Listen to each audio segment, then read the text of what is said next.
Ask not what your country can do for you, ask what you can do for your country. These words, spoken by John F. Kennedy, defined a generation. But just a few years later, those same words would be repeated by his wife, Jackie Kennedy, in the aftermath of his shocking assassination. As she cradled her dying husband, she whispered, Jack, can you hear me? I love you." This moment, seared into the national consciousness, marked the end of an era.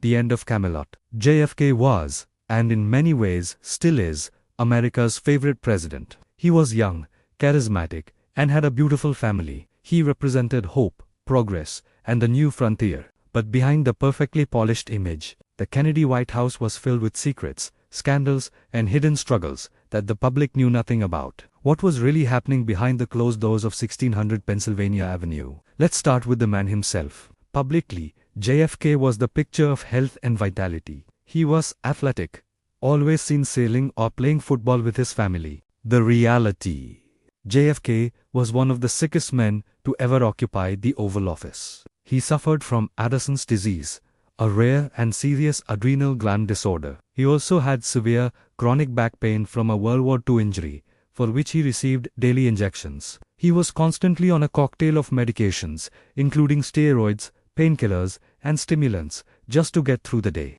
The image of a vigorous leader was a carefully constructed illusion, a testament to his incredible willpower and the secrecy of his inner circle. Then there were the infamous affairs. While the press of the era looked the other way, JFK's extramarital relationships were an open secret in Washington. The most famous, of course, was with Marilyn Monroe. Their rumored romance has become a legend, culminating in her breathy performance of Happy Birthday, Mr. President. But there were many others, from White House interns to the girlfriend of a mob boss, Sam Giancana. This reckless behavior put him at constant risk of blackmail and political ruin. It was a dangerous game that could have had catastrophic consequences for his presidency and the country. And it wasn't just personal secrets. The Kennedy administration was a pressure cooker of global crises. The Bay of Pigs invasion was a disastrous failure that deeply embarrassed the United States. Then came the Cuban Missile Crisis, a 13-day standoff with the Soviet Union that brought the world to the brink of nuclear war. For 13 days, the fate of humanity hung in the balance. A secret battle of wits played out in the highest echelons of power. JFK's calm and steady leadership during this crisis is often cited as his greatest achievement. But the immense stress and the terrifying reality of how close we came to annihilation were largely hidden from the public. So why does the myth of Camelot endure? Why do we still look back at the Kennedy years with such nostalgia? Perhaps it's because, despite the hidden flaws and secrets, JFK inspired the nation. He challenged Americans to reach for the moon, to fight for civil rights, and to serve their country. His vision, his eloquence, and his youthful energy created a sense of optimism that was shattered on that tragic day in Dallas. The secrets of the Kennedy White House don't diminish his legacy. They make it more complex, more human, and ultimately, more fascinating. Before there was a Camelot, before the speeches that inspired a generation, before the man who would challenge America to reach for the moon, there was just a family. A powerful, ambitious Irish-American family from Boston with a dream that burned brighter than any star. This is where the Kennedy legacy truly begins. The year is 1917. While the world is engulfed in the Great War, a boy is born in Brookline, Massachusetts, John Fitzgerald Kennedy, or Jack, as his family would call him. He wasn't just any child. He was born into a dynasty in the making. His father, Joseph P. Kennedy Sr., was a force of nature, a shrewd businessman, a stock market wizard, and later, a controversial ambassador. But his greatest ambition wasn't for himself. It was for his children. Joe Kennedy was the ultimate political mastermind. He envisioned a future where a Kennedy would sit in the highest office in the land, the Oval Office. This wasn't just a fleeting thought.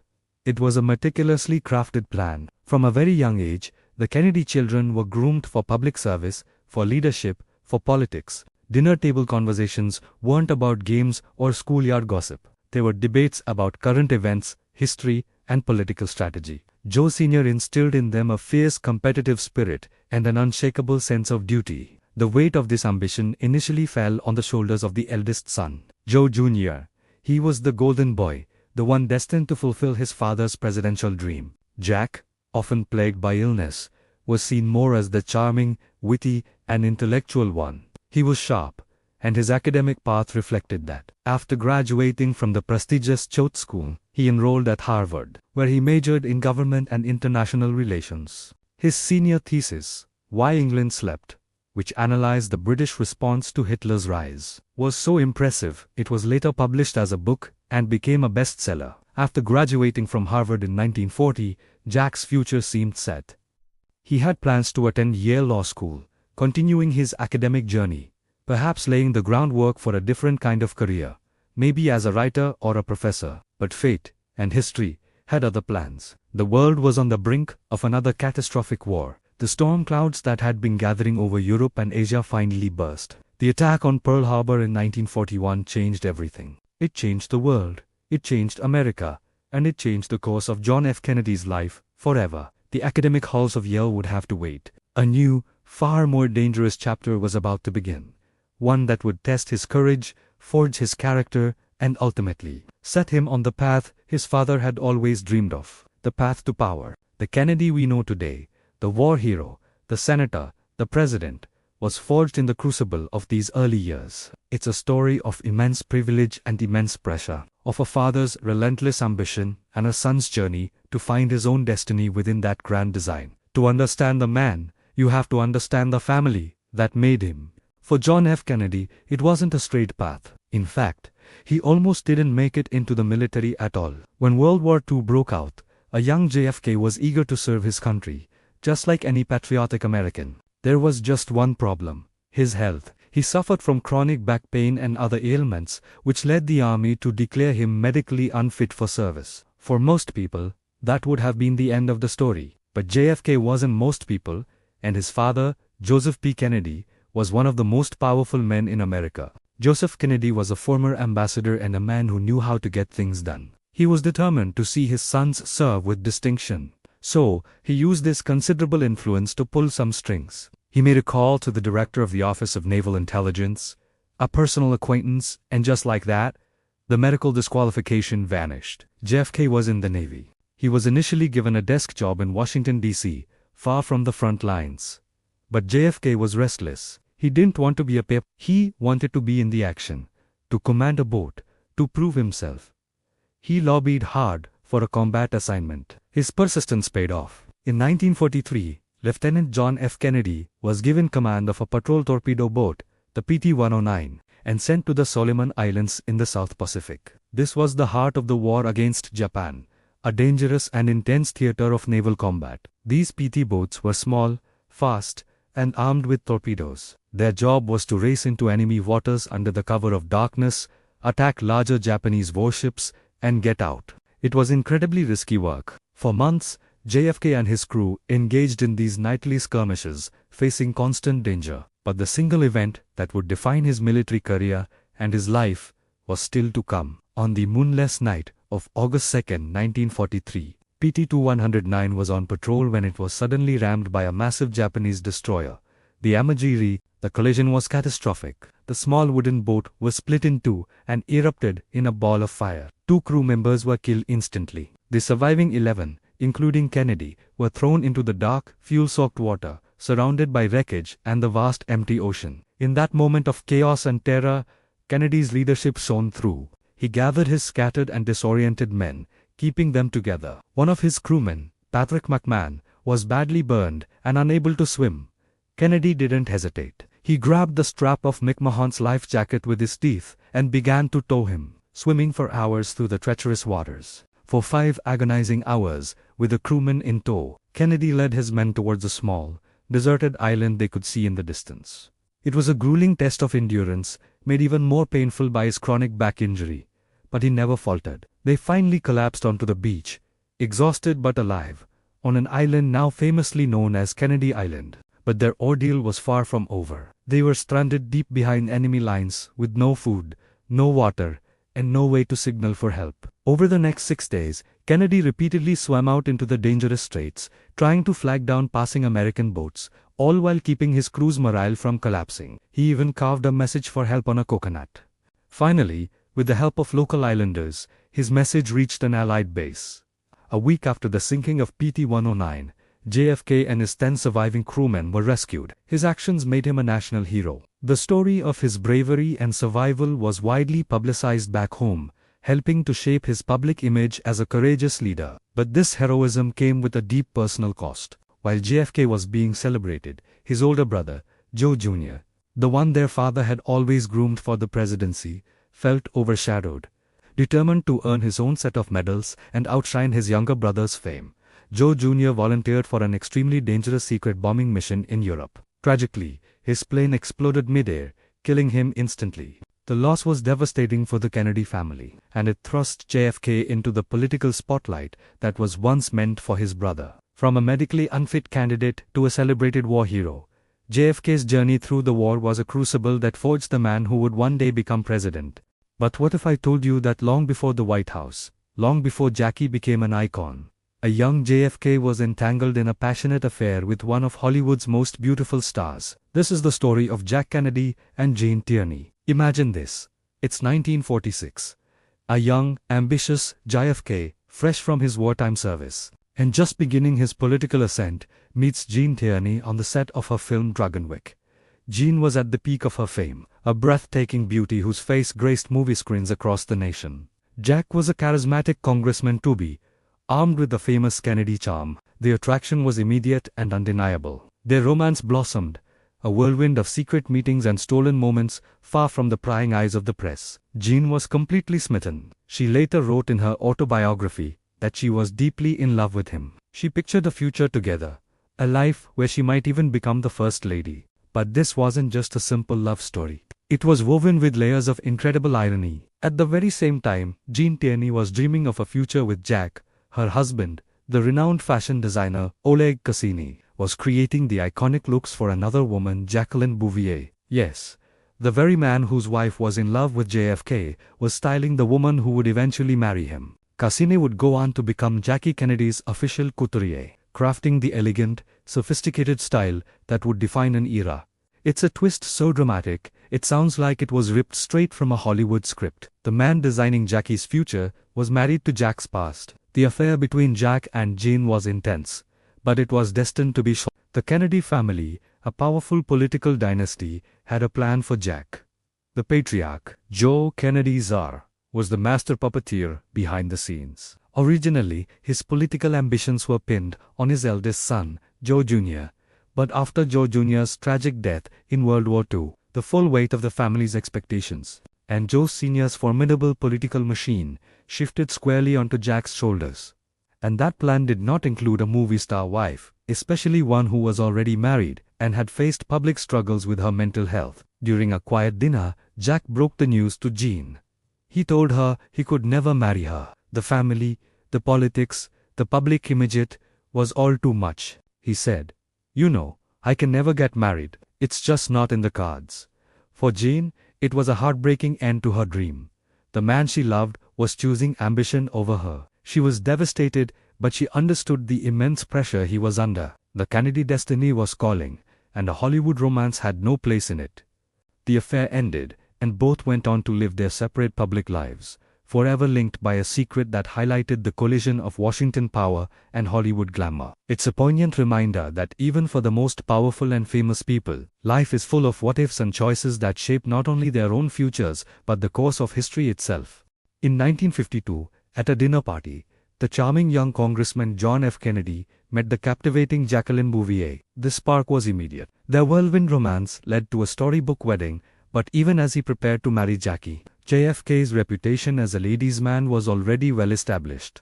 Just before tying the knot, he reportedly had one last fling with a Swedish aristocrat named Gunilla von Post.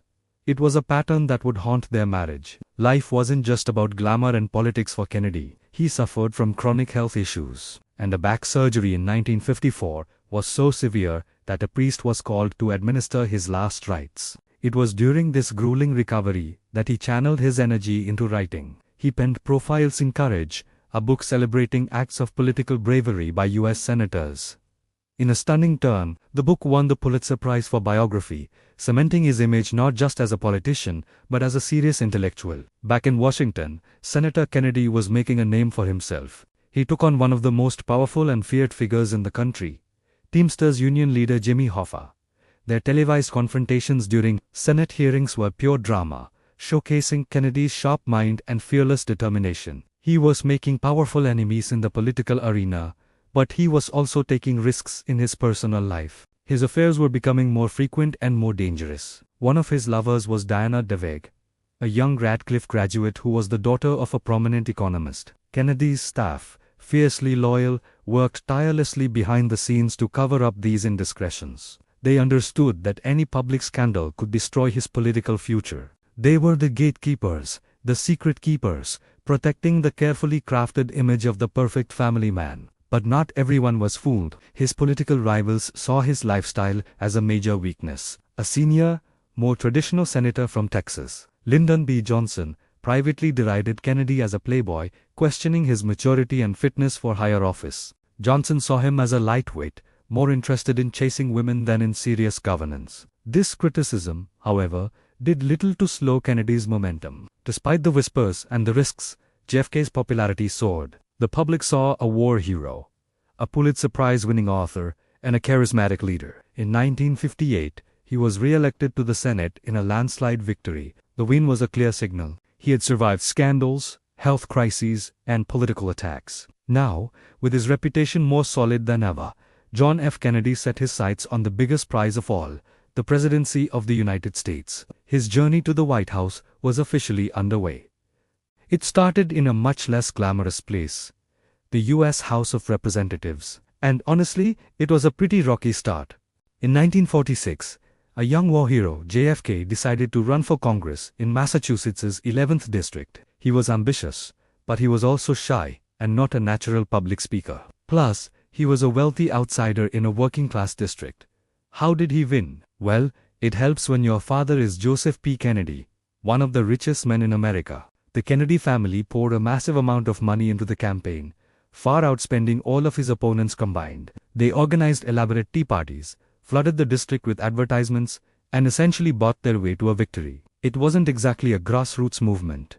So, JFK, at just 29 years old, was officially a congressman. You'd think this would be an exciting time, a chance to make his mark. But Kennedy found his time in the House to be incredibly frustrating. He was just one of 435 members, a small fish in a massive pond. He hated the slow pace of bureaucracy, the endless procedures, and the feeling that he couldn't get anything significant done. He once described the House as a nut house. He wasn't a powerful committee chairman or a major player. He was just a junior member trying to figure out the rules. Adding to his professional frustrations were his personal health struggles. We now know that JFK suffered from a host of chronic health issues, including Addison's disease and debilitating back pain. These problems were severe. He was often in excruciating pain, which led to frequent hospitalizations and long absences from Congress. His attendance record was, to be blunt, pretty terrible. He missed a lot of votes and sessions because he was physically unable to be there. Imagine trying to build a political career while constantly battling your own body. It made an already difficult job almost unbearable for him. Because of this, he didn't really distinguish himself as a legislator. He wasn't known for sponsoring major bills or leading big policy debates. His focus was more on constituent services, helping the people in his district with their individual problems, like immigration cases or veterans' benefits. This was a smart move as it built local loyalty, but on the national stage, he was barely a blip on the radar. He felt constrained and unimportant. He knew the House of Representatives was not his final destination. He saw it as a stepping stone, a necessary but unsatisfying chapter in his political story. His ambition was far greater than what the House could offer. He had his eyes on a bigger prize, a position with more power, more prestige, and a bigger platform. He wanted to be a senator. The House was just a training ground, a place to learn the ropes and bide his time until the right opportunity came along to make a move for the Senate. He served 3 terms in the House, 6 years of feeling stuck and restless. But this period of frustration was crucial. It fueled his desire for more and set the stage for his next ambitious campaign, one that would finally put him in the national spotlight. So, while his time as a congressman might seem like a footnote, it was the essential, gritty beginning of his path to power. It showed him what he didn't want and solidified his resolve to climb higher. In 1960, John F. Kennedy announced his bid for the presidency, but he faced an uphill battle. Critics pointed to his youth, his relative inexperience, and, most significantly, his Catholic faith, something many Americans were wary of at the time. But Kennedy had a secret weapon: television. In the first ever televised presidential debate, he didn't just compete with Richard Nixon. He completely outshined him. While Nixon appeared sweaty, nervous, and uncomfortable under the studio lights, Kennedy was the picture of cool confidence. He was composed, tan, and magnetic. He understood that on television, appearance mattered just as much as policy. This mastery of the new medium helped him secure a narrow victory, making him the youngest elected president in US history. He had conquered the political world, but a very different, hidden life was just beginning. On a freezing day in January 1961, John F. Kennedy delivered one of the most iconic inaugural addresses in history, famously urging Americans, "Ask not what your country can do for you, ask what you can do for your country." The world saw a vibrant, idealistic leader ready to usher in a new era. But behind the closed doors of the White House, another story was unfolding. Just days into his presidency, Kennedy began an affair with a 19-year-old White House intern named Mimi Beardsley. The affair would last for 18 months, with some of their most intimate encounters allegedly taking place in the private residence, even in Jackie Kennedy's own bedroom while she was away. This was the start of a pattern, a double life where the public image of a devoted family man starkly contrasted with the private reality of a president with a voracious and reckless appetite. Kennedy's private life wasn't just a matter of personal indiscretions. It entangled him with some of the most powerful and dangerous figures of his time. His connections to Hollywood were legendary. He had an affair with the iconic actress Marlene Dietrich, who, ironically, had also been a lover of his own father, Joe Kennedy Sr., through his brother-in-law actor Peter Lawford. JFK became intertwined with the Rat Pack: Frank Sinatra, Sammy Davis Jr., and Dean Martin. It was Sinatra who introduced Kennedy to a woman named Judith Campbell Exner. This introduction would prove to be incredibly risky, as Exner was also the girlfriend of Sam Giancana, the powerful and ruthless boss of the Chicago mob. This connection allegedly led to a secret alliance, with the CIA supposedly using the mob in a clandestine plot to assassinate Fidel Castro. The situation grew even more complicated when Exner later claimed she became pregnant with Kennedy's child and had an abortion. The president was playing with fire, mixing his personal life with the worlds of organized crime and international espionage. Of all the women linked to JFK, none is more famous or more tragic than Marilyn Monroe. Her sensual performance of Happy Birthday, Mr. President at his 45th birthday celebration in 1962 fueled intense public speculation. The performance was so intimate, so charged, that it seemed to confirm the rumors of an affair. Some accounts suggest Monroe was involved not just with John, but also with his brother, Attorney General Bobby Kennedy. The relationship was reportedly intense but short-lived. Just 3 months after that iconic birthday serenade, Marilyn Monroe was found dead from a barbiturate overdose. Her sudden death, at just 36 years old, sparked countless conspiracy theories. Was it a suicide driven by despair over her ended affairs? Or was it something more sinister? Did she know too much about the Kennedys' secrets? A 1982 review of the case found no credible evidence of murder, but it did highlight numerous discrepancies in the official story, leaving the truth about her final days shrouded in mystery. From the glamour of his public persona to the dark, hidden web of affairs, mob connections, and conspiracies, the story of JFK is far more complex than the myth. His presidency, though short, was a whirlwind of historic moments and deeply personal secrets. It was a life lived on the edge, where political ambition and personal appetite constantly collided, creating a legacy that continues to fascinate and confound us to this day.